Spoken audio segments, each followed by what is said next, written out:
Have you ever noticed that Elon Musk never, absolutely never, talks about his high school days? While other billionaires love to share nostalgic stories about their teenage years, Elon simply avoids the subject as if it were radioactive. When journalists ask about this period, he changes the subject.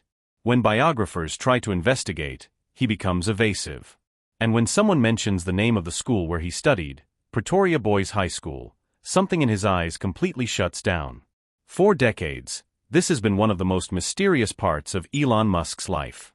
But today, we're finally going to reveal the disturbing truth about why the world's most powerful man prefers to pretend those years simply never existed.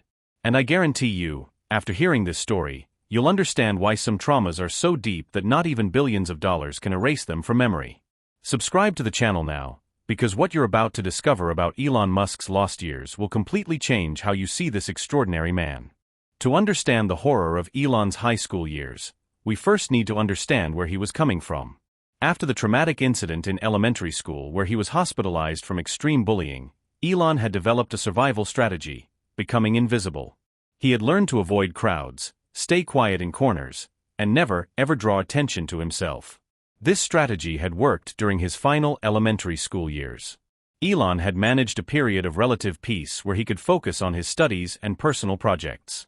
He had begun to believe that maybe, just maybe, the worst days were behind him. This naive hope would be brutally shattered on his first day at Pretoria Boys High School. Pretoria Boys High School wasn't just a school, it was a military institution disguised as education. Founded in 1901, during the colonial era, the school maintained brutal traditions dating back decades. The fagging system, where younger students were essentially enslaved by older ones, was not just permitted but encouraged as part of character building. For Elon, who at 14 was still physically small, socially awkward, and carried the psychological scars of years of previous trauma, entering this school was like being thrown into an arena with hungry lions. But he didn't know this yet. On the first day, he was genuinely hopeful that he could have a fresh start. That hope lasted exactly 37 minutes, the time it took for the older students to identify their next victim. What Elon discovered at Pretoria Boys High School wasn't bullying in the traditional sense. It was an elaborate and institutionalized system of psychological torture that had been refined over decades. The older students called it traditions, but for Elon, it was a nightmare that repeated every single day. The system worked like this: each new student was assigned to a group of senior students who became their mentors. In theory, this was supposed to be a support system. In practice, it was legalized slavery. Elon was assigned to a group led by a boy we'll call the commander, an 18-year-old sadist who saw tormenting younger students as his primary form of entertainment. Every day, Elon was forced to perform humiliating tasks. He had to clean the older students' dormitories, wash their clothes, make their beds, and even feed them during meals. But these were just the official humiliations. The unofficial ones were much worse. The commander had discovered that Elon had an extraordinary memory and began using it as a form of torture. He would force Elon to memorize endless lists of useless information, old phone numbers, names of people who no longer existed, rugby game statistics from decades past. And then, randomly throughout the day, he would test Elon publicly. If Elon got any detail wrong, all the punishment would start over. But there was something even more sinister. The commander had noticed that Elon was neurologically different and began systematically exploiting these differences. He knew Elon had difficulty with sarcasm and nonverbal communication, so he would create elaborate situations where Elon would inevitably misinterpret instructions and be punished for disobedience. It was applied psychology in the cruelest possible way. And it worked perfectly. Perhaps the most devastating aspect of Elon's high school years wasn't the physical violence or constant humiliation, it was the absolute loneliness. At Pretoria Boys High School, there was an unwritten rule: anyone seen being kind to a designated victim would automatically become a target too. It was a system perfectly designed to guarantee total isolation. Elon tried to make friends several times during his first months at school. But the same thing always happened. He would approach someone, begin to develop a connection, and then the commander and his group would intervene. They made it very clear to the other boy that associating with Elon would have consequences. And invariably, the other boy chose his own safety over friendship. This created a vicious cycle that completely destroyed Elon's ability to trust other teenagers. He began to see every attempt at friendship as an eventual betrayal waiting to happen. And in most cases, he was right. The school had created an environment where compassion was punished and cruelty was rewarded. Elon began spending breaks hidden in the library, pretending to read but actually just trying to become invisible. He ate lunch alone, always in the same corner of the cafeteria, with his back to the wall so no one could approach without him seeing. And during mandatory social activities, he developed the ability to be physically present but mentally absent, a dissociation technique he would use for the rest of his life in uncomfortable social situations. But perhaps worst of all was when Elon realized that his own teachers knew exactly what was happening and chose not to intervene. They saw a brilliant boy being systematically destroyed and considered it a necessary part of his education. This betrayal by adults who should have protected him left scars that never completely healed. It was during this period of isolation and despair that Elon began working on what he would later describe as the project that saved my sanity. Hidden in his dormitory, using a computer he had acquired through careful savings and part-time work, Elon began creating something extraordinary, a digital world where he had complete control. The project started as a simple distraction, modifications of existing games, small utility programs, experiments with primitive graphics. But it quickly became something much deeper. For Elon, this digital world represented everything his real world wasn't: fair, logical, predictable, and completely under his control. He would spend 12, 14, sometimes 16 hours a day coding. His dorm mates thought he was just being antisocial, but actually Elon was building his psychological escape. Every line of code was a declaration of independence. Every program that worked correctly was proof that he wasn't the useless failure his tormentors said he was. But something even more significant was happening. While programming, Elon began fantasizing about a future where people like him, people who thought differently, who saw the world through unique lenses, wouldn't just survive but dominate. He began imagining technologies that would make irrelevant all the social hierarchies that were destroying him. It was during these long nights coding that the first glimpses of the future Elon Musk began to emerge. The obsession with electric cars, with space exploration, with artificial intelligence, all these passions can be traced back to these desperate moments when a tortured teenager used technology as his only form of hope. Most impressive is that even at this age, Elon was already thinking on massive scales. He wasn't just creating programs for his own entertainment, he was designing systems that could theoretically be expanded to serve millions of people. It was as if he already knew, instinctively, that his personal salvation would depend on his ability to create value for the entire world. Then, at the end of his second year at Pretoria Boys High School, something happened that would change the entire trajectory of Elon's life. The commander, always looking for new ways to torment his favorite victim, decided to search through Elon's personal belongings. And that's when he found the computer and saw what Elon had been creating. The initial reaction was mockery.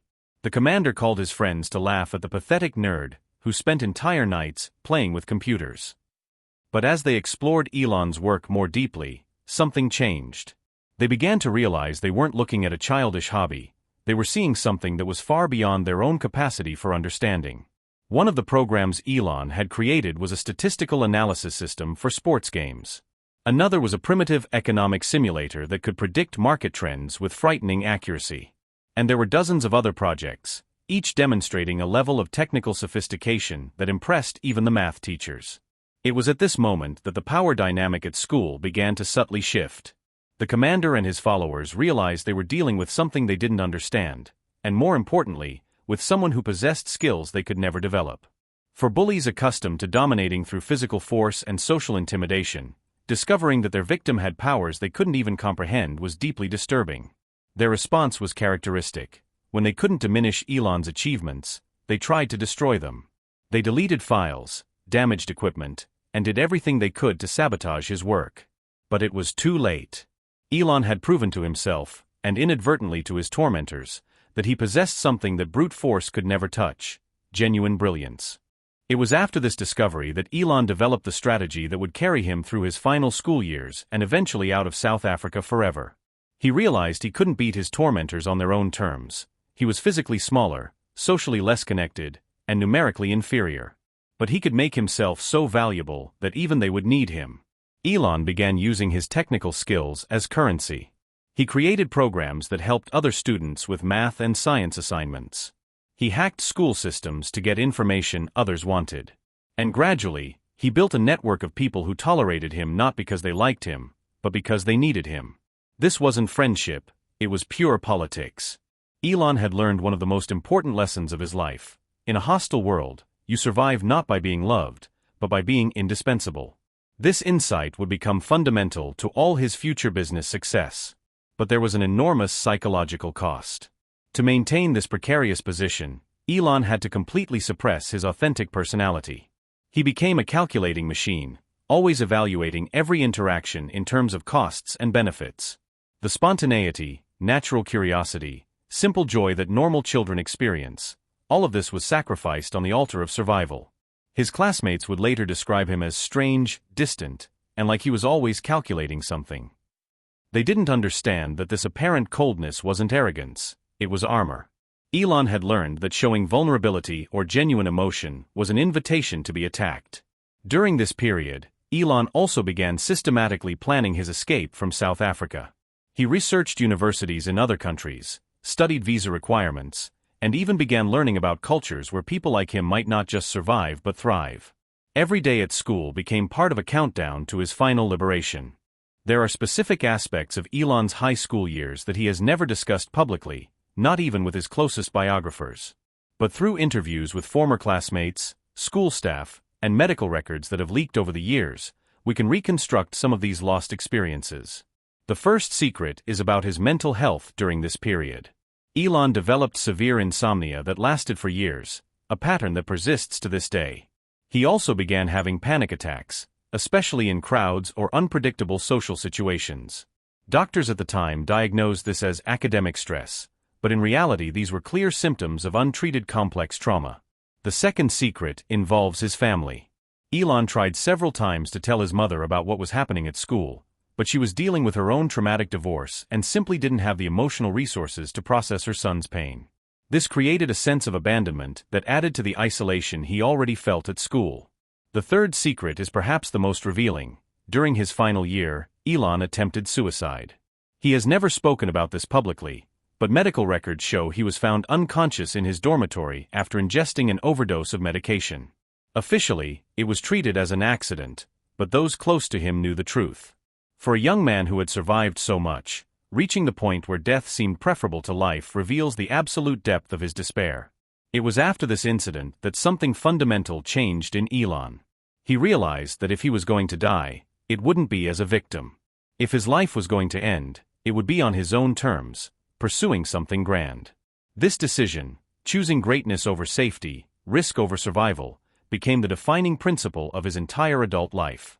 What makes the story of Elon's high school years truly extraordinary isn't just the suffering he endured, but how he systematically transformed every aspect of that pain into competitive advantage. Every trauma became a tool, every scar became strength. The insomnia he developed as a teenager became his legendary ability to work 100+ hours per week without rest.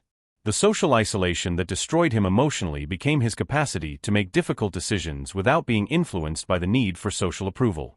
The need to be indispensable became his obsession with creating products so innovative that the world cannot ignore them. Even his difficulty with personal relationships can be traced back to those years. Elon learned to view all human interactions through the lens of power and utility, because it was the only way to survive at school. This perspective made him an extraordinary negotiator and relentless leader, but also explains why his romantic relationships tend to be so turbulent. The most important transformation of all was his relationship with failure. Most people who suffer severe trauma in adolescence develop risk aversion. They create safe and predictable lives to avoid more pain. Elon did the complete opposite. He became addicted to impossible projects because he had learned that only by facing his worst fears could he transcend them. When Elon talks about colonizing Mars, he's not just talking about space exploration. He's talking about creating a world where people like him, who don't fit normal social patterns, can not just survive but lead. Every company he founds is, in a sense, an attempt to rewrite the rules of how society functions. So why does Elon Musk, a man who shares opinions about practically everything on social media, never talk about his high school years? The answer is more complex than simple embarrassment or residual pain. First, there's the narrative control factor. Elon understands better than anyone the power of stories to shape perceptions. He prefers the world to see him as a visionary who always knew he was destined for greatness, not as a traumatized victim who transformed his pain into ambition. Vulnerability might inspire sympathy, but not necessarily respect or investment. Second, there's the legal and social aspect. Many of the people who tortured him during those years are still alive, some in positions of influence in South Africa. Speaking publicly about specific experiences could create legal or social complications that simply aren't worth it for him. Third, and perhaps most importantly, there's the psychological factor. For Elon, talking in detail about those years would be like voluntarily returning to a mental state that nearly destroyed him. He has worked for decades to build an identity based on power and control. Publicly revisiting his moments of greatest vulnerability would be antithetical to everything he has become. But there's a profound irony here. By keeping those years secret, Elon inadvertently makes them more powerful. The mystery surrounding this period creates speculation and mythology that may be more impactful than reality. People sense there's an untold story, and that makes Elon more intriguing, not less. The truth about why Elon Musk never talks about his high school years isn't just about personal trauma, it's about the price of extraordinary transformation. Some changes are so fundamental, so profound, that talking about them would be like admitting that the person you became is built on foundations of pain. Elon chose to transform his suffering into power, his vulnerability into strength, his social exclusion into visionary independence. But this transformation required him to essentially kill the version of himself that existed during those dark years. And you can't speak nostalgically about a time you had to destroy in order to survive. When Elon avoids questions about his school years, he's not just protecting information, he's protecting the integrity of the person he chose to become. And perhaps there's wisdom in that. Some chapters of our lives serve better as silent fuel for our futures than as stories for public entertainment. The next time you see Elon Musk making the impossible become reality, remember, you're witnessing not just brilliance or ambition, but the manifestation of a will forged in the hottest furnaces of human suffering. And maybe that's why he never needs to talk about those years. His achievements speak for them. If this story revealed something new about one of the most fascinating minds of our time, subscribe to the channel and hit the notification bell. Because the secrets behind great successes are always deeper and more complex than they appear on the surface.